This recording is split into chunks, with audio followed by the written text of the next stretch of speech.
అస్సలాముఅలైకుం my friends, welcome to my recipe 78. ఇవాళ చూడపోయేది ఏంటంటే మన రెసిపీలో బచ్చల కూర పప్పు అయితే చూడబోతున్నాం. రండి ఫ్రెండ్స్, వీడియోకి వెళ్ళిపోదాం.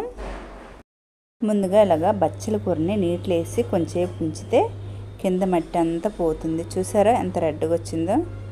ఇలాగా తీసుకున్న తర్వాత ఒక 2-3 సార్లు కడిగేసి ఆకుని తీసి పెట్టేసుకోవాలి. అలాగే కందిపప్పు, టమాటా, ఉల్లిపాయలు, పచ్చిమిరపకాయలు, బచ్చల కూర.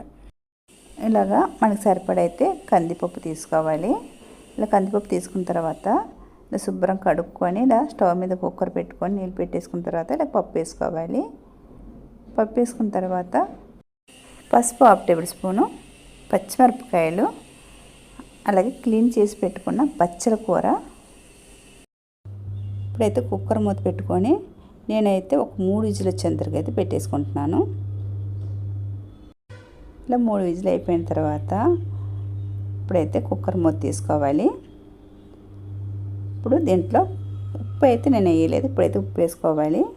ఉప్పు వేసుకున్న తర్వాత ఒకసారి అయితే బాగా పప్పు గుత్తితోటి అయితే మెదుపుకోవాలి. బచ్చల కూర వచ్చేసి పప్పులో కాకుండా ఇంకా పచ్చడిగా కూడా చాలా టేస్ట్గా ఉంటుంది. ఇలా బాగా మెదుపుకున్న తర్వాత ఒక్కసారి అయితే మూత పెట్టుకొని తీసుకోవాలి. అలాగే లైట్గా కొద్దిగా చింతపండు పిసికేసి ఆ వాటర్ అయితే ఇందులో వేసుకోవాలి. ఇప్పుడు ఇంకా టేస్ట్గా ఉంటుంది చింతపండు పులుసు వేయడం వల్ల. ఇప్పుడైతే ఒకసారి బాగా కలుపుకోవాలి. ఇప్పుడు ఉప్పు కారం సరిపోకపోతే ఉప్పు కారం అయితే వేసుకోవాలి. నేనైతే ఉప్పు వేసుకుంటున్నాను. ఇలా వేసుకున్న తర్వాత 1 నిమిషం ఇలా బాగా కలుపుకోవాలి. ఇప్పుడైతే పప్పు అయితే రెడీ అయిపోయింది. పక్కకు తీసుకున్న తర్వాత ఇంకొక కళాయి పెట్టుకోవాలి. కళాయి పెట్టుకున్న తర్వాత కొద్దిగా ఆయిల్ వేసుకోవాలి.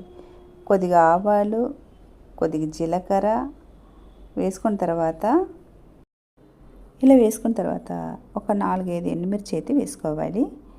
నేనైతే కారపొడి అయితే వేయలేదు, పచ్చిమిరపకాయలు, ఎండుమిర్చి వేస్తున్నాను. ఇలా ఎండుమిర్చి వేయడం వల్ల మంచి టేస్ట్ వస్తుంది పప్పు అయితే. ఇప్పుడైతే కట్ చేసుకున్న ఉల్లిపాయలు అయితే వేసుకోవాలి.